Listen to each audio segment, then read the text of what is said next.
Students, आपके सामने एक दफ़ा फिर से हाजिर हैं लेक्चर नंबर 20 के साथ, 21 के साथ और चैप्टर नंबर 8 के साथ। आइए चलते हैं तशरीह की तरफ। नज़्म रेल का सफ़र में पहले हमने पढ़ा कि किस तरह से शायर ने कहा कि तुम अगर ये देख रहे हो कि अफराद कितने मौजूद हैं या जगह कितनी मौजूद है तो ये तुम्हारे लिए फजूल काम है।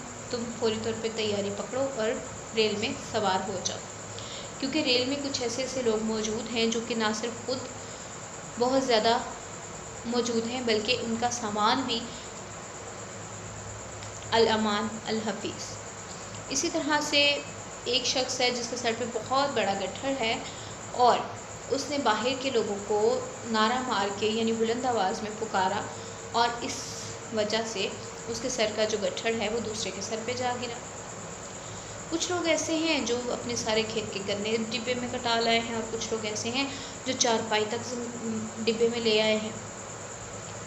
एक ने तो हद कर दी कि वो रस्सी में तमाम तर लाओ लश्कर ले आया और दूसरा जो है वो बिस्तर में तमाम तर तीरों नश्तर बांध लाया। अब आगे पढ़ते हैं कि नज़्म में और क्या बताया गया है। सुराही से घड़ा और रोटी से दस्तरखान लड़ता है, मुसाफिर खुद नहीं लड़ता मगर सामान लड़ता है। अब जैसे कि पहले बताया गया था कि ना सिर्फ मुसाफिरों की तादाद बहुत ज़्यादा होती है बल्कि सामान उनसे भी तीन गुना या 10 गुना ज़्यादा होता है।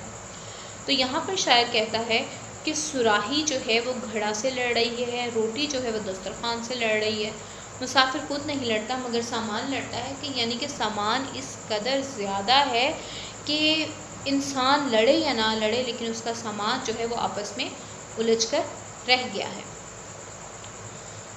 वो हज़रत जो अवामुन नास में घुल मिल के बैठे हैं, रज़ाई में वो यूँ बैठे हैं गोया सिल के बैठे हैं।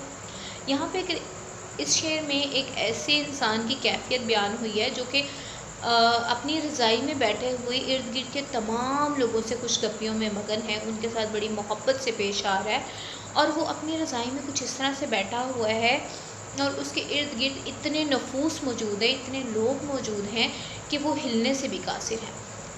और ऐसा महसूस हो रहा है कि जैसे वो रज़ाई में सिल चुका है और हिलने से भी कासिर है, वो इधर उधर कहीं हरकत नहीं कर पाता।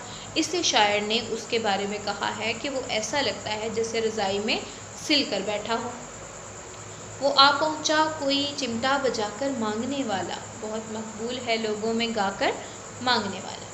शायर यहाँ पर कहता है कि इसी कैफियत में जब तमाम लोग, उनका सामान, हर चीज़ आपस में टकरा रही है, हर चीज़ में आपस में लड़ झगड़ रही है, हर किसी का आपस में तसादुम है, इसी सूरत में जो अचानक से एक मांगने वाला आया है और उसका एक बड़ा अलग सा अंदाज़ है, अनोखा सा अंदाज़ है कि वो चिमटा बजाकर मांगता है और उसके चिमटे की आवाज़ जो है वो इस बेहंगम से माहौल में बड़ा खूबसूरत सा असर पेश करती है। तो उसके बारे में कहता है शायर कि वो बहुत लोगों में, ये जो चिमटा बजा के मांगने वाले लोग होते हैं, ये लोगों में बहुत ज़्यादा मशहूर है। लोग तमाम तर लड़ाई झगड़ा छोड़कर उसकी तरफ मगन हो गए हैं। वहाँ यूँ गुफ्तगू में आशनाई होती जाती है, लड़ाई होती जाती है, सफाई होती जाती है। इसी तरह शायर कहता है कि वहाँ आपस में लोग गुफ्तगू कर रहे हैं, बातचीत कर रहे हैं, अपने अपने गुफ्तगू के ज़रिए जो लोगों की आपस में दोस्ती हो जाती है। पहले ऐसा होता है कि जगह की वजह से या सामान की जगह की किल्लत की वजह से, सामान की ज़्यादती की वजह से लोग आपस में पहले लड़ पड़ते हैं और चूँकि तवील सफ़र करना होता है इस वजह से लड़ते लड़ते ही उनकी जो आपस में गुफ्तगू होती है, कोई अंदर सुलह सफाई करवाने के लिए अंदर शामिल हो जाता है। इसी तरह से तमाम लोग एक दूसरे से जान पहचान करना शुरू हो जाते हैं। तमाम नज़्म में तमाम तर मुश्किलात के बावजूद आखिरी शेर में उन्होंने इस रेल के सफ़र का ये फ़ायदा बताया है कि लोग आपस में लड़ झगड़ ज़रूर रहे हैं जगह की कमी की वजह से या सामान की ज़्यादती की वजह से, लेकिन आपस में उनकी दोस्ती और जान पहचान भी होती जा रही है। इस नज़्म के मश्की सवालात कुछ यूँ हैं। पहले शेर में शायर मुसाफिर को क्या मशवरा दे रहा है? पहले शेर में शायर मुसाफिर को कह रहा है कि तुम्हारा ये काम कि तुम लोगों को गिनो या गुंजाइश ढूंढो, जगह ढूंढो फजूल है, बेहतर है कि तुम तैयारी पकड़ो और गाड़ी में सवार हो जाओ। इस नज़्म के दूसरे शेर में जुलूस निकलने से शायर की क्या मुराद है? जुलूस निकलने से शायर की मुराद है कि अगर तुम कम नफूस वाले डिब्बे में भी जाओगे तो तुम्हारा बाद में बुरा हाल हो जाएगा, क्योंकि बाद में बहुत से अफराद जो हैं वो गाड़ी में दाखिल हो जाएंगे। एक मुसाफिर घर की क्या चीज़ रेल के डिब्बे में उठा लाया है? घर की क्या चीज़ डिब्बे में? जी, इसका जवाब है कि एक मुसाफिर घर की चारपाई तक डिब्बे में उठा लाया है। कौन सा मांगने वाला लोगों में मकबूल है और क्यों? इसका जवाब है कि चिमटा बजाकर मांगने वाला लोगों में बहुत मकबूल है, क्योंकि उसके चिमटे की आवाज़ से तमाम लोग जो हैं अपनी लड़ाई झगड़ा भूलकर उसके चिमटे और गाने की तरफ मुतवज्जो हो जाते हैं। रज़ाई में बैठे हुए मुसाफिर का हाल किस तरह बयान किया गया है? रज़ाई में बैठे हुए मुसाफिर का हाल इस तरह बयान किया गया है कि वो यूं तो लोगों के साथ घुल मिल के बैठा है, लेकिन ऐसा लगता है जैसे वो रज़ाई में सिल कर बैठा है। सवाल नंबर 2 है कसीरुल इंतखाबी सवालात का, यानी नज़्म रेल का सफ़र के मुताबिक दुरुस्त जवाब की निशानदही टिक से करें। शायर के मुताबिक शुमार करने की कोशिश फजूल है। नफूस को रेल के सफ़र में रोटी से लड़ता है दस्तरख्वान। रज़ाई में मुसाफिर ऐसे बैठे हैं जैसे सिल के बैठे हैं। कोई मुसाफिर रेल में खेल के गन्ने कटा लाया है सारे। नेक्स्ट है रेलगाड़ी में हुजूम के बायस सुराही से लड़ता है घड़ा। अल्फाज के मानी तलाश करें। नफूस, अफराद, मोर्चाबंद यानी कि छुप कर बैठे हुए लोग, अवामुन्नास आम लोग, अवाम आम से है, नास लोग, मकबूल मशहूर, आशनाई जान पहचान, मर्दमशुमारी लोगों को गिनना।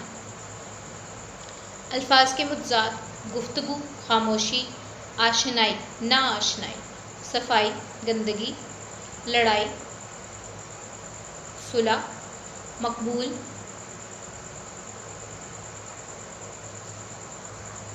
गुमनाम अपना बेगाना। मिसरे मुकम्मल करें।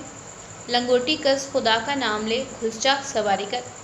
ये बिस्तर में हज़ारों तीर व नश्तर बांध लाए हैं। मुसाफिर खुद नहीं लड़ता मगर सामान लड़ता है। वो हजरत जो अवामुन्नास में घुल मिल के बैठे हैं। वो आ पहुँचा कोई चिमटा बजाकर मांगने वाला।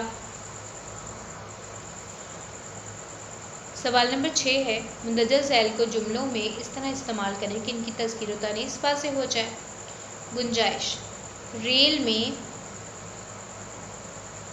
बहुत ज़्यादा गुंजाइश होने के बावजूद अफराद इस कदर सवार हो जाते हैं कि किसी और के लिए मज़ीद जगह बाकी नहीं रहती। लंगोटी, शायर कहता है कि तुम नफूस को मत गिनो बल्कि लंगोटी कसो और गाड़ी में सवार हो जाओ। गट्ठर, एक शख्स ने बाहर मोर्चा बंदों को ललकारा और गट्ठर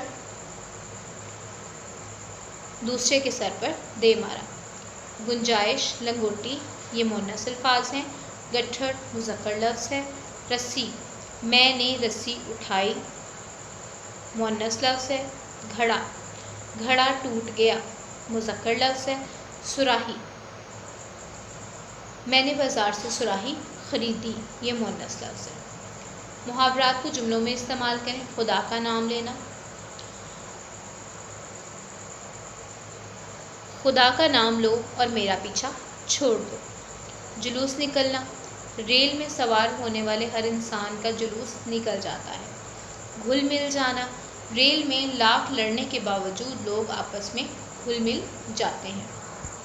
जी स्टूडेंट्स, बाकी तमाम सवालात जो हैं तकरीबन हर चैप्टर में हमने किए हैं। गलदुरुस्त, जुमले, हम आवाज़ अल्फाज और कॉलम, मुतज़ाद अल्फाज को मिलाना। आज मैं आपको साबकों के बारे में बताऊंगी ग्रामर के लिहाज से। नए अल्फाज या तरकीब बनाने के लिए अल्फाज के शुरू में जिन अल्फाज का इजाफा किया जाता है इन्हें साबका कहते हैं। साबका साबक से भी है यानी कि पिछला, यानी कि किसी भी लफ्ज़ के पीछे पिछली तरफ जो الفاظ لگائے جاتے ہیں ان کو ہم سابقہ کہتے ہیں. جیسے ہنر، ہنر کے پیچھے بے لگایا گیا. بے غرض، غرض کے پیچھے بے. لحاظ، لحاظ کے پیچھے بے، یعنی یہ سابقے ہیں، یعنی کہ پیچھے لگے ہوئے. بے شمار میں بے سابقہ ہے. کچھ عام استعمال میں آنے والے سابقے درج ذیل ہیں. ان سے ان تک، ان پڑھ، ان گنت، ان بن، ان مٹ، ان جان. بد سے بدخط، بد نصیب، بد معاش، بد مزاج، بد حواس، بد اخلاق. با سے باصول، باادب، بانصیب، بااختیار، باتمیز، باعقل. یعنی کہ چند بامانی الفاظ کے پیچھے جو الفاظ لگائے جاتے ہیں اور نئے الفاظ بنائے جاتے ہیں ان کو ہم سابقے کہتے ہیں. اسٹوڈنٹس، اسی کے ساتھ ہمارا لیکچر نمبر 20 ختم ہوتا ہے. انشاءاللہ نیکسٹ لیکچر کے ساتھ آپ کے سامنے حاضر ہوں گے. اللہ حافظ.